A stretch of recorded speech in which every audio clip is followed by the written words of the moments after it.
अस्सलामुअलैकुम, I am Nisa and welcome back to my channel. 3 किस्म के ट्राउज़र जो हैं वो सिलाई में हम लोग स्टिच करते हैं और इनकी मेजरमेंट कैसे लेते हैं कि हर साइज़ पर हमारी जो बेल्ट है वो परफेक्ट आए। आज की वीडियो में प्रॉपर तौर पे आपको गाइड किया जाएगा। तीनों किस्म की ट्राउज़र्स की वन बाय वन मैं मेजरमेंट बताऊंगी, इलास्टिक कौन सा यूज़ करना चाहिए और बेल्ट के लिए बुकरम कौन सी इस्तेमाल करनी चाहिए। तो वीडियो को स्किप किए बगैर फुल वॉच कीजिएगा। फुल इलास्टिक वाला जब हम ट्राउज़र बनाते हैं तो उसमें हमने इलास्टिक की मेजरमेंट कितनी लेनी होती है। अब अगर हमारी वेस्ट 36 है, आपने अपने अकॉर्डिंग देखना है जितनी भी आपका कमर का साइज होगा। अगर 36 है तो हमने इसमें से माइनस करने हैं 10। जो हमारे पास आंसर आएगा उतना हमने इलास्टिक कटिंग करना है। अब यहाँ इंची टेप पे आप लोग देखें कि 36 हमारी वेस्ट ऐसे हमने लेनी है डबल में सिंगल में नहीं। आपने मेजर करके 10 को माइनस करना, आपने हमेशा डबल में जब वेस्ट देखनी है अपनी उसमें से 10 को माइनस करना है। फिर जो हमारा साइज़ आएगा उसके मुताबिक हम इलास्टिक कट करेंगे और फिर हम अपने ट्राउज़र में उस इलास्टिक को डालेंगे। और एक बात आपने और ध्यान में रखनी है कि इलास्टिक को आपने अगर इसी तरह ट्राउज़र का साइज़ ले रहे हैं और उसमें आपने इलास्टिक डालना है तो आपने इस तरह से ट्राउज़र को रखना है और ऐसे हम इलास्टिक को मेजर करेंगे। आपने बिल्कुल इलास्टिक को खींचना नहीं है। तो यहाँ से हम इसको डबल कर लेंगे, ये देखें। अब यहाँ से हम इलास्टिक को कट कर देंगे और फिर हमने अपने नेफे में इसको डालना है। एक बात आपने ध्यान में रखनी है कि इसमें आप लूजिंग ऐड नहीं करेंगे, क्योंकि जब हम फैब्रिक में इसको डालते हैं और यहाँ पर खींच के सिलाई लगाते हैं तो इलास्टिक में स्ट्रेच होने की वजह से थोड़ा सा फैब्रिक भी खुलता है, इससे हमारा साइज़ परफेक्ट आता है। कुछ लोग ऐसे होते हैं जो कमर से थोड़ा सा नीचे ट्राउज़र पहनते हैं या शलवार पहनते हैं, तो उसके लिए आपने 1 से 2 इंच लूजिंग ऐड कर सकते हैं। यह हर बंदे की अपनी चॉइस पे डिपेंड करता है, लेकिन अगर कमर पे पहनते हैं तो आपने परफेक्ट यही साइज़ लेना है। आप इसका स्क्रीनशॉट भी ले सकते हैं ताकि इन फ्यूचर आपको सहूलत रहे।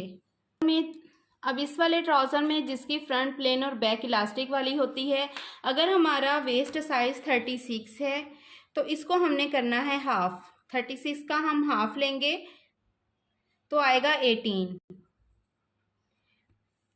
अब 18 हमारा इसका आ गया हाफ। अब 10 इंच का देखें हमने बुकरम ऐड करना होता है। यहाँ पे 10 इंच की मैंने बुकरम ली है। बुकरम की लंबाई तो हमने 10 इंच रखनी है, लेकिन इसकी जो हमने चौड़ाई रखनी होती है वो आपने हमेशा अपने इलास्टिक के अकॉर्डिंग रखनी है। जितना आपका इलास्टिक चौड़ा होगा उतनी ही आप बुकरम चौड़ी लेंगे। अब 10 इंच की तो हमारी बुकरम होगी, बाकी हम ऐड करेंगे अपना इलास्टिक 18। तो इस तरह से आपने इसको 18 पे कटिंग करना है और फिर आपने अपने ट्राउज़र में इसको डाल लेना है।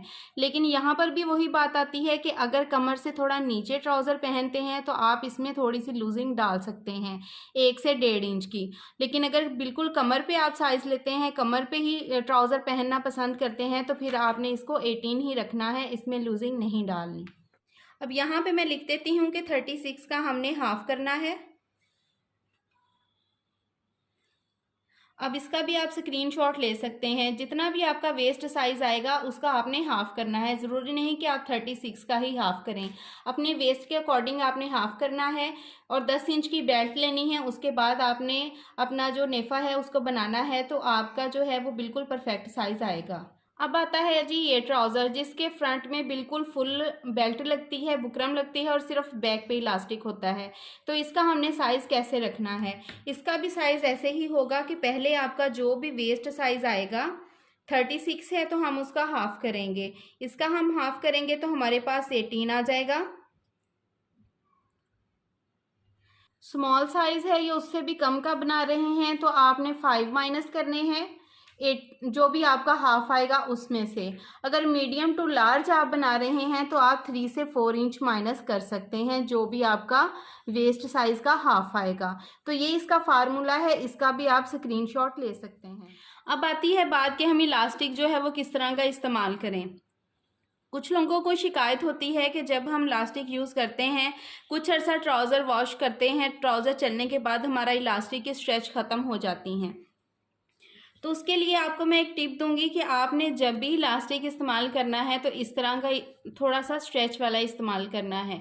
कभी भी वो वाला इलास्टिक इस्तेमाल ना करें जिसको माया लगी होती है, जो हार्ड होता है। वो कुछ अर्सा चलेगा, उसके बाद उसकी स्ट्रेच जो है वो ख़त्म हो जाती हैं। इसलिए आपने हमेशा इस तरह का ही इलास्टिक यूज़ करना है। मैं यहाँ पे 1.25 इंच का इलास्टिक यूज़ करती हूँ, कुछ लोग 1 इंच का भी इलास्टिक यूज़ करते हैं। तो ये आपकी अपनी चॉइस पे डिपेंड करता है कि आप कितना चौड़ाई में इलास्टिक यूज़ करते हैं, लेकिन हाँ, आपने हमेशा इलास्टिक की क्वालिटी अच्छी ही अब यहाँ पे आपको ये भी बता दूं कि आपने बेल्ट के लिए बुकरम कौन सी इस्तेमाल करनी है। कुछ लोग देखें ज़ीरो की बुकरम भी इस्तेमाल करते हैं, लेडीज़ बुकरम भी इस्तेमाल करते हैं। ये जो मैंने पीस कटिंग किया है ये भी लेडीज़ बुकरम का है, लेकिन मैं बेल्ट बनाने के लिए जेंट्स बुकरम का इस्तेमाल करती हूँ, क्योंकि वो थोड़ी हार्ड होती है और उससे ये होता है कि जब हम उठते बैठते हैं तो वो मुड़ती भी नहीं है और आगे से हमारी बेल्ट जो है वो बिल्कुल ऐसे सीधी रहती है। वॉश के बाद भी वो बिल्कुल ख़राब नहीं होती, क्योंकि लेडीज़ बुकरम जो होती है जब हम अपने ड्रेस को वॉश करते हैं तो अक्सर लेडीज़ बुकरम जो होती है वो यूँ हो जाती है। आप हमेशा जेंट्स बुकरम ही इस्तेमाल करें, और जो मैं बुकरम इस्तेमाल करती हूँ उसको मैं इस तरह से डबल में लेती हूँ। पहले हमने एक साइड पे बुकरम को चिपकाना है और बिल्कुल उसके साथ रख के दूसरी बुकरम को चिपकाना है। फिर हम इस फैब्रिक को इसके ऊपर इस तरह से फ़ोल्ड करेंगे और फिर इन दोनों को इस तरह से फ़ोल्ड करके स्टिच कर लेंगे। इससे ये होता है कि हमारे अंदर वाली साइड पर भी और बाहर भी फिनिशिंग बहुत ही अच्छी आती है और ट्राउज़र की बेल्ट एक प्रोफेशनल लुक देती है। अब बाकी अगर आप सिलाई सीखना चाहते हैं तो मेरे सिलाई कोर्स को वॉच करें, वहाँ से आपको बहुत ही अच्छी अच्छी वीडियोस जो हैं वो देखने को मिलेंगी, जिससे आप घर बैठे सिलाई सीख सकते हैं। और ट्राउज़र कटिंग की वीडियो और स्टिचिंग की वीडियो मैंने अपने चैनल पे अपलोड की है। जिनको ट्राउज़र की क्रीज नहीं बनानी आती, पैंट ट्राउज़र तो स्टिच कर लेते हैं, तो आप मेरी इस वीडियो को वॉच कर सकते हैं, आपको ट्राउज़र पे क्रीज बनानी भी आ जाएगी। तो मिलते हैं जी नेक्स्ट वीडियो में न्यू आइडियाज़ के साथ। तब तक आपने अपना बहुत सारा ख्याल रखना है, मुझे भी दुआओं में याद रखना है और कमेंट सेक्शन में मुझे लाजमी बताना है कि आज की वीडियो आपको कैसी लगी और मैं नेक्स्ट किस टॉपिक पर वीडियो बनाऊं। तो मिलते हैं जी नेक्स्ट वीडियो में, तब तक बहुत सारा ख्याल रखिएगा। अल्लाह हाफिज़।